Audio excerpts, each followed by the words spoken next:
नमस्कार, स्वागत है आपका सेंटम ऐप पे। मैं हूं कपिल शर्मा और हम बात कर रहे हैं सिंधु घाटी सभ्यता इंडस वैली सिविलाइजेशन की, जिसमें हमने लास्ट लेसन अभी लिया, जिसमें हमने सिंधु घाटी सभ्यता के बारे में बेसिक बातें समझी और साथ साथ ये समझा कि जो प्रमुख स्थान थे, जो प्रमुख स्थल थे, उनसे हमको क्या क्या प्राप्त हुआ।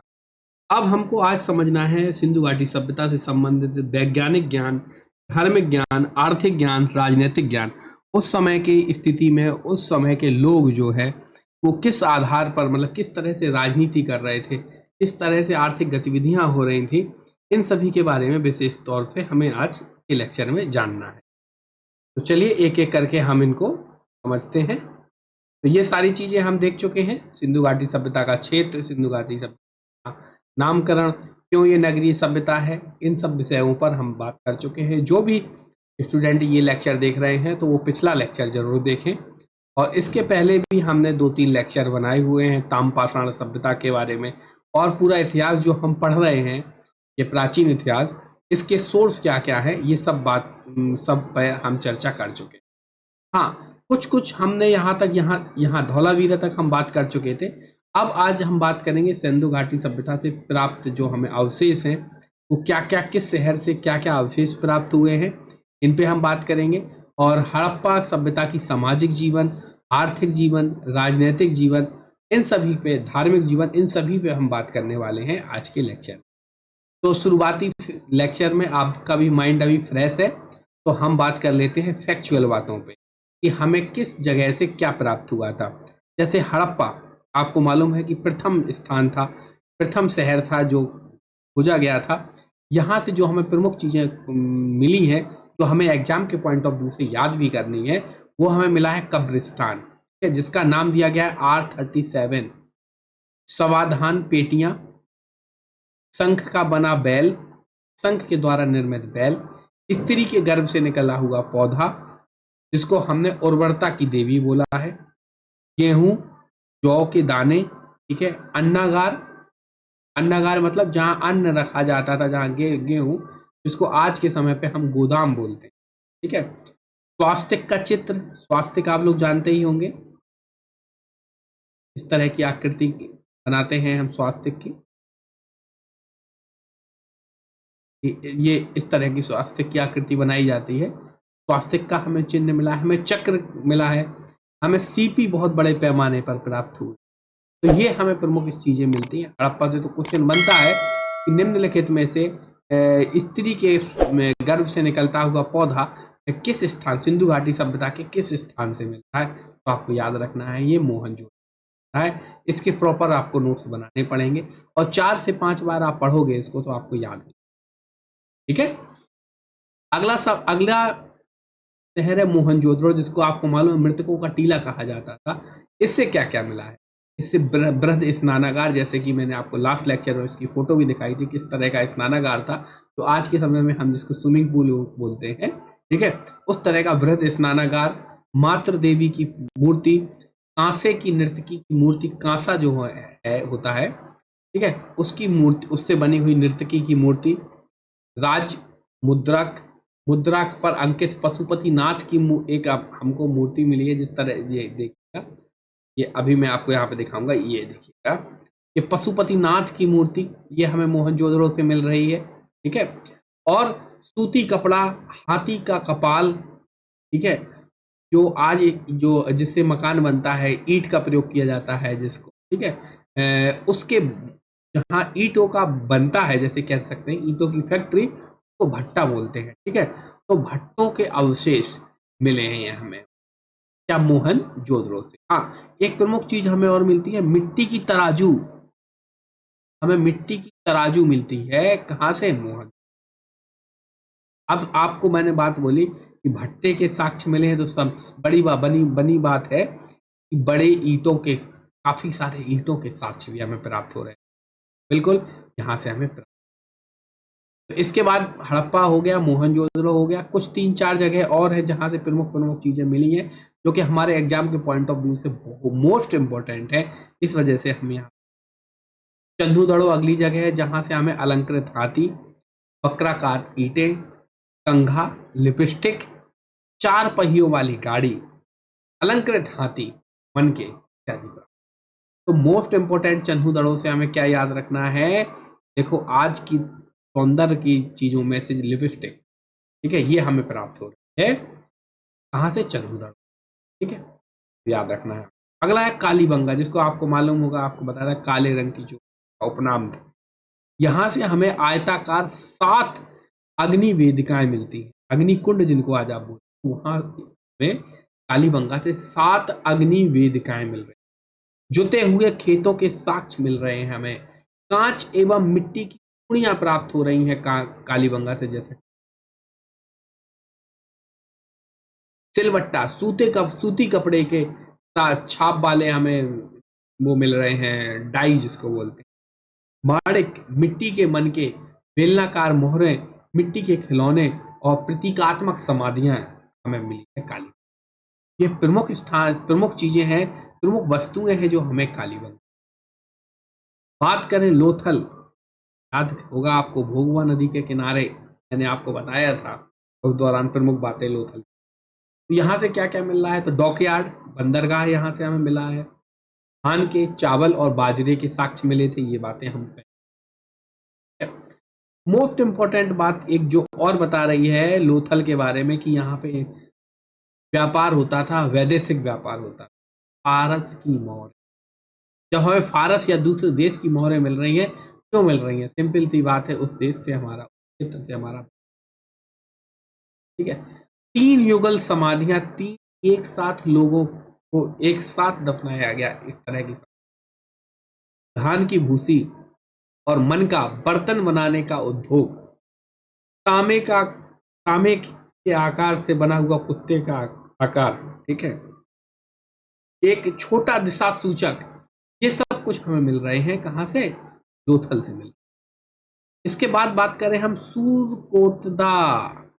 सूरकोटदा प्रमुख स्थल है, यहाँ से हमें घोड़े की अस्थियां मिली हैं।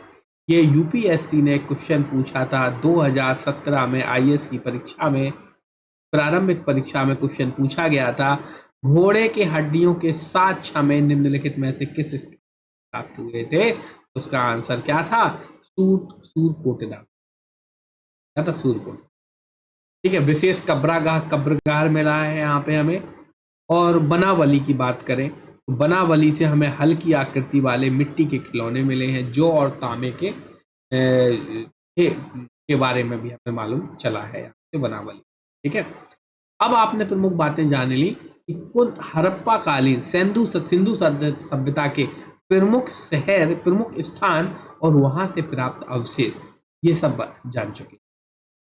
अब बात करते हैं हम हड़प्पा की लिपि के बारे में।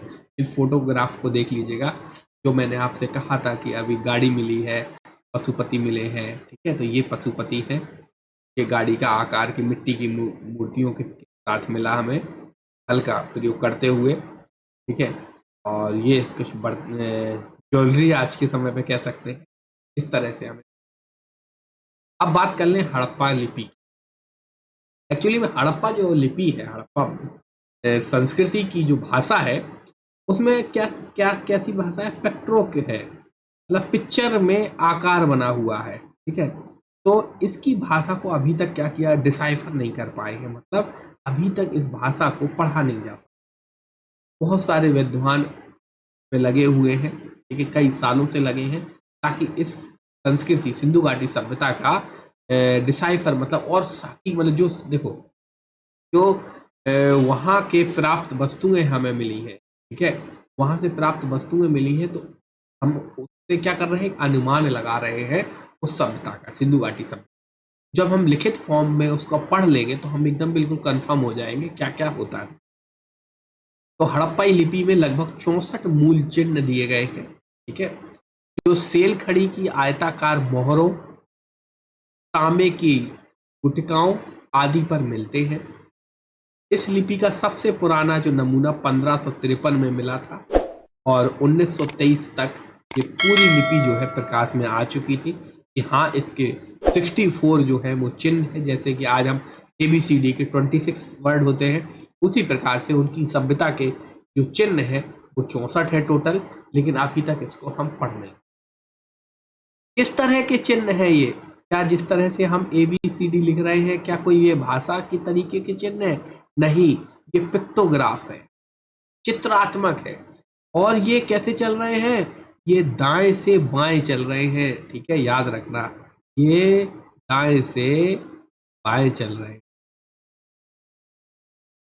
राइट टू लेफ्ट की तरफ चल रहे हैं, ये राइट टू लेफ्ट की तरफ इनकी वर्ड है, ठीक है। और अगर बात करें इस पद्धति को क्या कहा जाता था, इतना इंपॉर्टेंट नहीं है, लेकिन मैंने आपके लिए PPT डाल दिया है, ठीक है। बूस्टरोफेडन इस पद्धति को कहा जाता है। तो सबसे पहले याद रखना है आपको कि इस हड़प्पा सभ्यता की लिपि किस तरह से है, तो ये भैया चित्रात्मक लिपि, ठीक है, याद रखिए। जो सबसे ज्यादा चित्र प्राप्त हुए वो किस तरह से, क्या चित्र, क्या आकार है, तो ये U आकार का चित्र है, जिसे मछली के बारे में, ठीक है। तो चलिए, ये विशेष बातें थी। अब हम बात करेंगे धार्मिक और सामाजिक, ठीक है।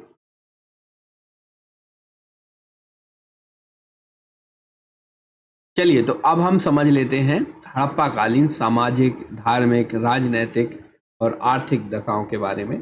सबसे पहले बात करें अगर हड़प्पा, पहले चर्चा कर लेते हैं 1 मिनट के लिए, फिर हम इस पे आपसे मतलब जो PPT है उसकी रीडिंग करेंगे, समझेंगे। देखिए, हड़प्पा वासी जो है, हड़प्पा संस्कृति के जो लोग थे, वो गणित, धातु विज्ञान, नापतौल, ठीक है, मौसम संबंधी विज्ञान, दिशा सूचक, आपने देखा कि छोटा दिशा सूचक भी प्राप्त हुआ था, इन सभी की जानकारी रखते थे, ठीक है। और उनके पास भवन निर्माण की भी जानकारी थी, ईंटों का प्रयोग कर रहे हैं वो, धातु सामग्रियों का भी निर्माण कर रहे हैं, पूर्ण रूप से 90 डिग्री पे उनके यहाँ पे जो रास्ते हैं, जो रोड है, सड़कें हैं, वो काटी जा रही हैं, प्रॉपर ड्रेनिंग सिस्टम है पानी का। तो आप ये समझ सकते हैं कि वो वैज्ञानिक ज्ञान जो है हड़प्पा काल के लोग रखते थे, ये मोटी मोटी बात। अब बात करें हम धार्मिक ज्ञान की, जिस तरह से अभी PPT में देखा, अभी हम एक एक करके PPT भी समझने वाले हैं। तो धार्मिक ज्ञान में मुख्य मुख्य बातें आपको याद रखनी है। देखो, मात नर्तकी की मूर्ति, ठीक है, और गर्भ से निकलता हुआ पौधा, ये सब हमें क्या बता रहा है कि वहाँ की सत्ता जो है वो मात्र सत्तात्मक थी, ठीक है। तो हड़प्पा सभ्यता में मूर्ति पूजा प्रचलित थी, ठीक है, मात्र सत्ता प्रचलित थी, ठीक है। लेकिन हाँ, एक चीज और याद रखना है, हमें वहां से मंदिर के साक्ष्य नहीं मिले हैं, ठीक है। तो धार्मिक जीवन में या धार्मिक विशेषताओं में आप समझ के चलना है, एक समझ बना के चलना है, कॉन्सेप्ट बिल्ड करके चलना है कि मात्र सत्ता, बात समझ रहे हैं, मात्र सत्ता थी, ठीक है, या कह सकते हैं कि महिलाओं का उच्च स्थान था, मूर्ति पूजा थी, लेकिन मंदिर के हमें साक्ष्य नहीं मिल रहे हैं, ठीक है। पशुपति शिव के हमें उपासक मिलते हैं, सामने आपकी फोटो लगी हुई है, ठीक है। पशुपति नाथ की मूर्ति हमें मिल रही है, तो सिंपल सी बात है वहाँ पे उपासक होंगे। हमें नाग पूजा के, वृक्ष पूजा के भी साक्ष्य मिले हैं, ठीक है। और आपने देखा कि कालीबंगा से हमें अग्निकुंड मिले हैं लाइन से, तो सिंपल सी बात है, यज्ञ जैसी प्रथा भी प्रचलन में होगी वहाँ पे, है ना। और बात करें, हमें वहाँ समाधि मिली है, ठीक है। तो हो सकता है कि कुछ, जैसे आज आप देखते हैं कि कुछ धार्मिक व्यक्तियों की समाधि बना दी जाती है, तो हो सकता है उस दौरान के धार्मिक व्यक्ति हो, या हो सकता है कि वर्तमान के समाज में प्रतिष्ठा रखने वाले व्यक्ति हों। तो ये कुछ प्रमुख धार्मिक कारण हमें देखने को मिल रहे हैं। तो चलिए समझते हैं एक एक करके इनको, कि कौन सा धार्मिक कारण कहाँ व्यवस्थित रूप से रखा गया है, सामाजिक कारण फिर धार्मिक कारण। तो समाज और धर्म एक साथ दोनों जुड़े हुए, ठीक है, तो वही सेम कारण है। समाज की इकाई परंपरागत तौर पर परिवार थी उस दौरान की, ठीक है, जिस तरह से आज भी है। समाज की इकाई क्या है? परिवार है, ठीक। मातृ देवी की पूजा तथा मोहरों पर अंकित चित्र से यह पता चलता है कि हड़प्पा संभवतः मात्र सत्तात्मक। ये बात भी मैंने अभी आपको एक बेसिक कॉन्सेप्ट बिल्डअप में बात बोली। समाज में विद्वान हुआ करते थे, विद्वान को पुरोहित कहते थे। उसके बाद योद्धा, व्यापारी, श्रमिक वर्ग की मौजूदगी थी। आवासों की संरचना से समाज के आर्थिक विभाजन के बारे में, आर्थिक विषमता के बारे में हमें स्पष्ट रूप से मालूम चल रहा है। कोई कोई घर बहुत बड़े हैं, दो दो कुएं हैं, ठीक है, तो इससे मालूम चल रहा है कि ये बड़ा घर है। किसी किसी घर में छोटा सा एक कमरा है, कुआं है, ठीक है। इस तरह से हमें सामाजिक आर्थिक जो विषमता है उसके बारे में भी हमें एक समझ बन रही है। देखो, हम याद रखिएगा पूरी बात, हम सिंधु घाटी सभ्यता को पढ़ नहीं पाए हैं, लेकिन जो हमें साक्ष्य प्राप्त होते हैं उस साक्ष्य के अनुमान से हम ये सारी बातें लिखे, और मतलब हमारे वैज्ञानिक, हमारे पुरातत्वविद इसको रिटन फॉर्म पे किए और हम इसको आज पढ़ रहे हैं, ठीक है। हड़प्पावासी साज सज्जा पर विशेष ध्यान देते थे। स्त्री एवं पुरुष दोनों आभूषण धारण करते थे, और ये यहाँ से प्रसाधन मंजूषा मिली है, ये बात आप समझ चुके हैं। इस तरह से हार मिले हैं। अब ये कोई डिसाइडेड तो नहीं है कि ये कौन पहन रहा है, पुरुष पहन रहा है कि स्त्रियां अकेले पहन रही हैं, ठीक है। तो इस तरह के हमें क्या मिले थे, वहां से हार मिले थे। आपने देखा था कि किस तरह चन्नू दड़ों से लिपस्टिक मिली थी, तो मैंने आपको बताया था कि आज के समय भी प्रसाधन, ये प्रसाधन, क्या प्रसाधन बोलेंगे, क्या बोलेंगे इसको, जो अपने जो अपने ये क्रीम पाउडर वगैरह आते हैं, ठीक है, इसमें आज भी लिपस्टिक का बहुत महत्वपूर्ण योगदान है। तो उस समय भी चन्नू दड़ों में इस चीज का विकास हो चुका है। हमें ऐसे साक्ष्य मिले हैं, उससे हम ये समझ बनाते हैं कि सिंधु घाटी सभ्यता के लोग जो है वो सूती और ऊनी वस्त्रों का प्रयोग करते होंगे, क्योंकि हमें सूती और ऊनी वस्त्र प्राप्त हुए हैं, ठीक है। और एक बेसिक समझ के आधार पर यहाँ के लोग जो है वो मांसाहारी और शाकाहारी दोनों प्रकार के भोजन करते होंगे, क्योंकि बड़ी मात्रा में चावल और जौ मिला है, ठीक है। तो मांस का भी प्रयोग करते होंगे, ठीक है, फल फूल का भी प्रयोग करते होंगे, ताकि आपने देखा कि संस्कृति का अभी विकास क्रम में है, लेकिन हाँ, अच्छी विकसित संस्कृति। यहाँ के लोग जो है वो मनोरंजन के लिए चौपड़ और पासा खेलते थे। क्या खेलते थे? चौपड़ और पासा खेलते थे मनोरंजन। अंत्येष्टि में पूर्ण समाधिकरण सर्वाधिक प्रचलित हो चुका था। सिंधु घाटी सभ्यता में ऐसे साक्ष्य मिलते हैं। या आंशिक समाधिकरण होता होगा, ठीक है। और दाह संस्कार, जैसे कि आपने ताम्रपाषाण संस्कृति में देखा, तो ये तीनों प्रथाएं सिंधु घाटी सभ्यता में भी प्रचलित थी। यहाँ के लोग गणित, धातु निर्माण, माप तौल प्रणाली, ठीक है, ग्रह नक्षत्र विज्ञान, मौसम विज्ञान इत्यादि की जानकारी रखते थे। सिंधु सभ्यता के लोग युद्ध प्रिय कम थे, शांति प्रिय थे, ठीक है। ऐसा साक्ष्य प्राप्त होते हैं, क्योंकि तलवार, भाले और इन सब चीजों के हमें क्या मिल रहे हैं? साक्ष्य नहीं मिल रहे हैं। साक्ष्य जो मिल रहे हैं तो बहुत कम मिल रहे हैं। तो हम इससे अनुमान लगाते हैं कि यहाँ के लोग युद्ध प्रिय कम थे, ठीक है। श्रमिकों की स्थिति का आकलन जो है एक आपके वैज्ञानिक हुए व्हीलर, ठीक है, उन्होंने बताया है कि यहाँ पे दास प्रथा, हमें कोई साक्ष्य नहीं मिल रहे हैं, लेकिन उन्होंने इनके उत्खननकर्ताओं के साक्ष्यों के आधार पर व्हीलर महोदय ने कहा है कि यहाँ पे दास प्रथा जो है वो स्वीकार हो चुकी है, लेकिन हमें कोई ऐसे अभी साक्ष्य नहीं प्राप्त हो रहा है। हाँ, लेकिन उन्होंने अनुमान लगाया किस तरह, जैसे आर्थिक गतिविधियों में देखे कि एक उच्च ऊंचाई पे बने हुए हैं, ठीक है, और एक नीचाई पे बने हुए हैं। घरों में भी क्रम है। एक बैरक मिली है जिसमें लग रहा है कि मजदूर यहाँ पे रहते होंगे, उस आधार पर बोली है। अब बात करें हम हड़प्पा लोगों की राजनीतिक स्थिति। हड़प्पा में हड़प्पाई जो मतलब हड़प्पा संस्कृति के अंतर्गत रहने वाले लोग थे, ठीक है, कोई स्पष्ट संगठन, ऑर्गेनाइजेशन या राजा है कि कौन है, स्पष्ट रूप से हमें जानकारी नहीं मिलती है। लेकिन हाँ, हमें इतनी समझ जरूर मिलती है कि यहाँ का वाणिज्य, ठीक है, यहाँ का व्यापार बड़ी मात्रा में यहाँ से होता था, और ये व्यापारिक अर्थव्यवस्था वाला संस्कृति थी, ठीक है, ऐसा हमें प्रतीत होता, ठीक है। और अगर जो प्रमुख स्थान रखते होंगे इस संस्कृति में, तो वो व्यापारिक या वणिक वर्ग के लोग ही होंगे, जिनकी इस संस्कृति में महत्वपूर्ण भूमिका होगी, ठीक। एक व्यक्ति हुए हंटर, ठीक है, हंटर महोदय बोल रहे हैं।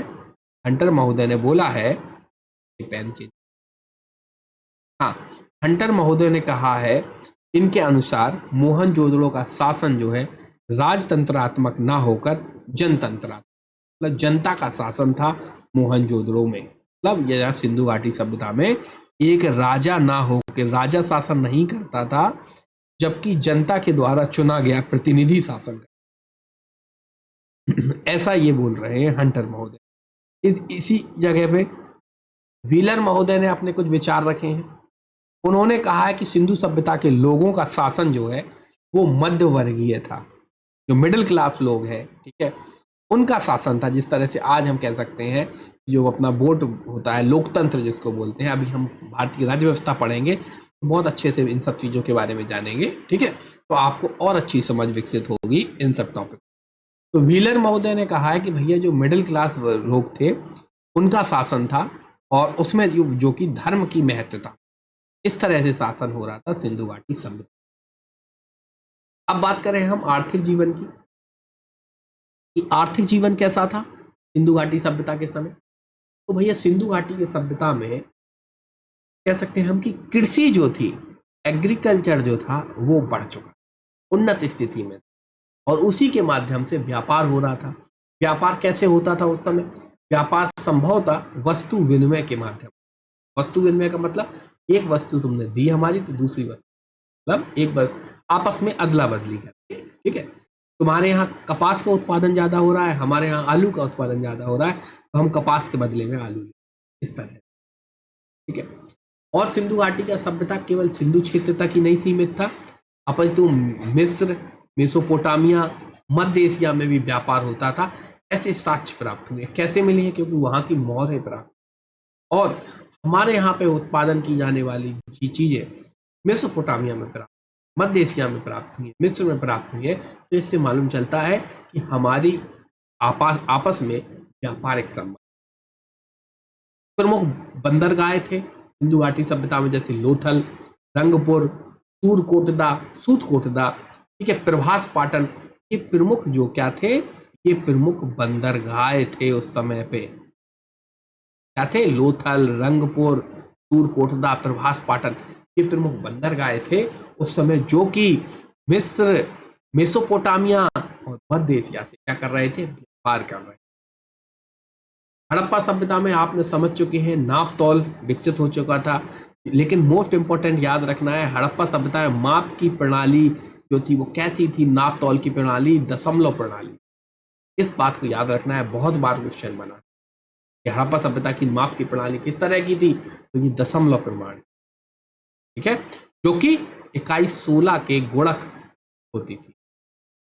इस सभ्यता के लोग गेहूं, जौ, राई, मटर, तिल, सरसों, कपास इत्यादि की खेती करना प्रारंभ कर चुके थे, और सिंडन सभ्यता इसी वजह से भी कहा जाता है, ठीक है। और मोस्ट इंपॉर्टेंट बात इसको आपको याद करनी है, इसको पॉइंट बना के नोट कर लीजिएगा कि क्या सबसे पहले कपास पैदा करने वाला कौन सी सभ्यता थी? तो यही सिंधु सभ्यता।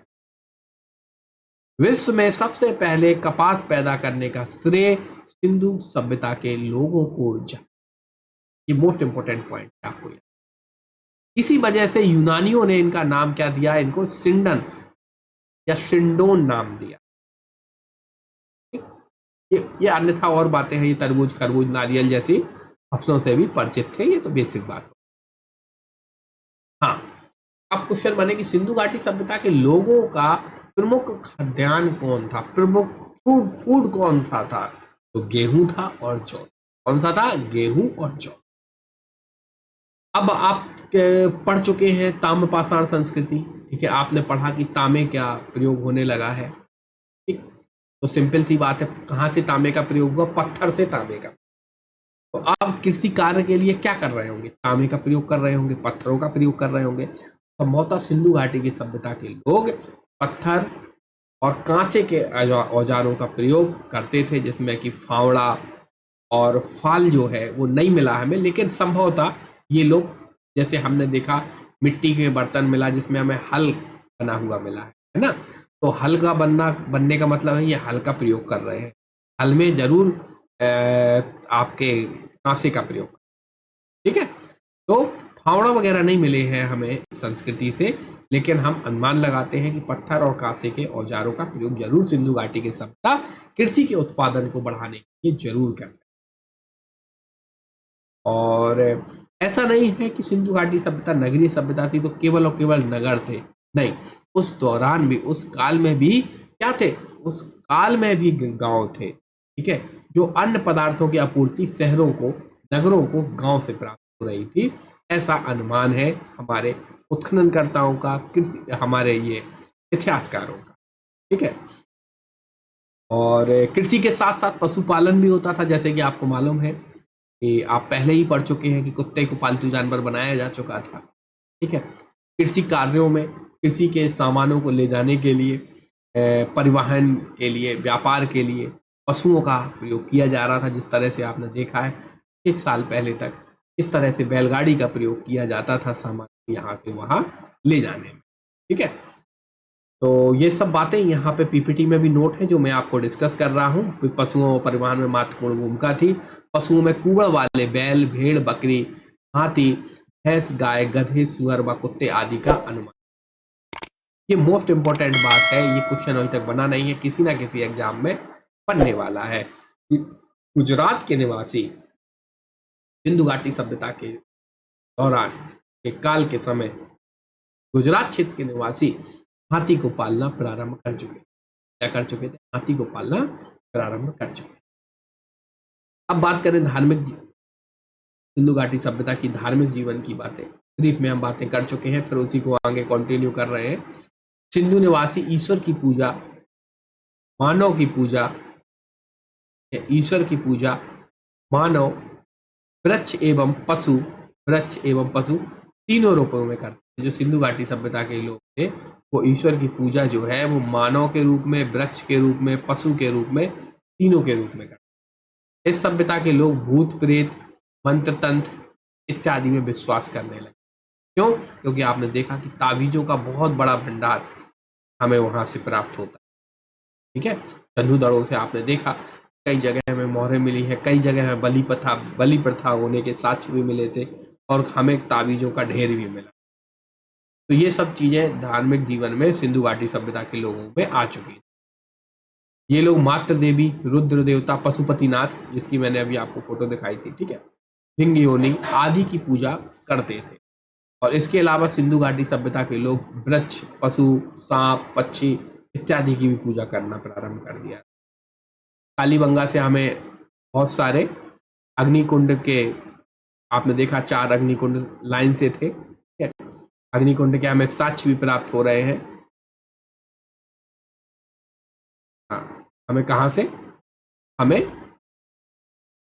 अग्निकुंड के साक्ष्य प्राप्त हो रहे हैं कालीबंगा से। स्वास्तिक का मैंने भी आपको बना के भी दिखाया था, अग्नि तथा स्वास्तिक की पूजा की जाती थी। स्वास्तिक और चक्र सूर्य पूजा के भी हमें प्रतीक मिले हैं। कहाँ से ये प्राप्त हो रहे हैं? हमें सभी सिंधु घाटी सभ्यता के क्षेत्र से।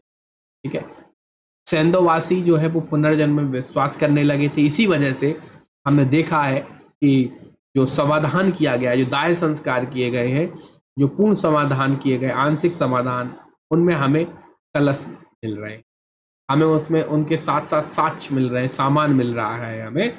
इसका कारण क्या था कि ये लोग अगले जन्म में जब जीवित होंगे तो इनको इन सब चीजों की प्राप्ति हो।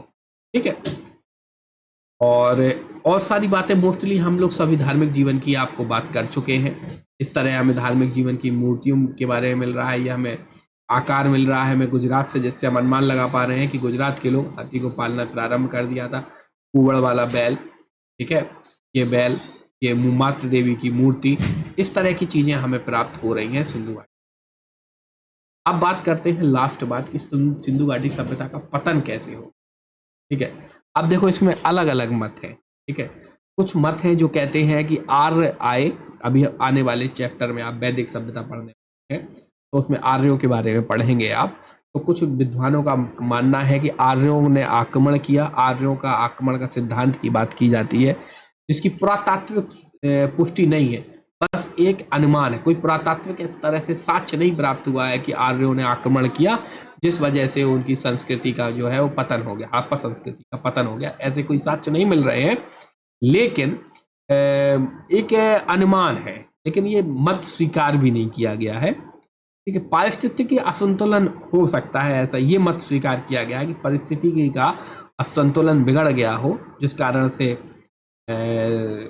सभ्यता का नष्ट हो गया हो, प्राकृतिक असंतुलन में बाढ़ आना, बाढ़, सूखा, नदियों का मार्ग परिवर्तन कर लेना, भूकंप आ जाना, ठीक है, जिन कारण से कृषि उत्पाद में कमी आ जाएगी और क्या हो जाएगी, लोगों को खाने को उतना जो चीजें हैं वो नहीं मिलेंगी और धीरे धीरे धीरे मृत्यु हो जाएगी लोगों की, सभ्यता खत्म हो जाएगी।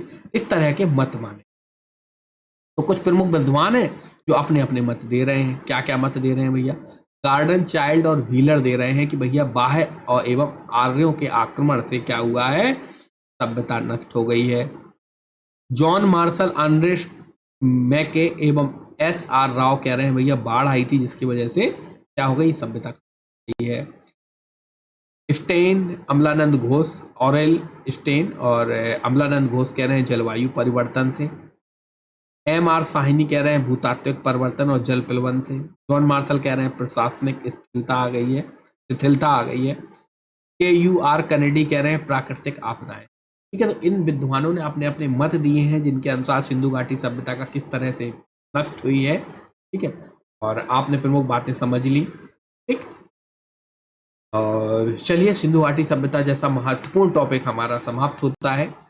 आशा करते हैं कि चीज़ें आपको समझ में आएंगी। हमने टू द पॉइंट चीज़ें पढ़ी हैं ताकि आपको एक समझ बनाने में आसानी। ठीक है, और अगर आपका सुझाव है कोई अगले लेसन के लिए तो हमें ज़रूर कमेंट करके बताइएगा ताकि हम और बेहतर से बेहतर चीज़ें आपके सामने कर सकें। तो थैंक यू सो मच। अगला चैप्टर हमारा वैदिक काल पे होने वाला है। हम उस thank you. Like and share with your friends and subscribe to our Centum app YouTube channel.